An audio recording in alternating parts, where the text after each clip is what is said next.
Pemirsa, wisata alam Danau Batur Kintamani adalah destinasi populer di Bali yang menawarkan keindahan danau dan pegunungan yang memukau.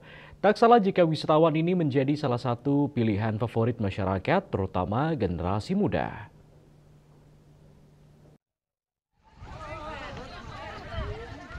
Kemacetan lalu lintas serta hiruk-pikuk perkotaan membuat banyak masyarakat terutama kalangan muda saat ini lebih memilih menikmati waktu luang dengan melakukan wisata alam ke daerah yang jauh dari perkotaan. Salah satu tempat favorit yang menjadi tujuan mereka adalah Kintamani.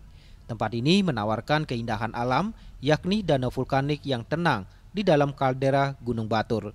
Para pengunjung tidak hanya bisa menikmati keindahan alamnya, namun juga bisa melakukan berbagai kegiatan yang menyenangkan, seperti mendaki gunung atau memancing.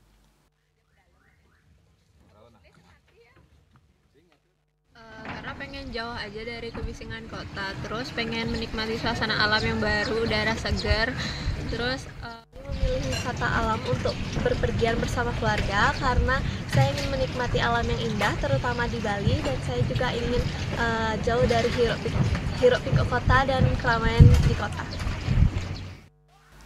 Udara Kintamani sedikit berbeda dengan di kota. Di daerah ini udara terasa sejuk dan dingin. Untuk itu disarankan menggunakan pakaian yang agak tebal atau jaket jika ada berkunjung ke tempat ini. Dewi Swarini, Bali TV.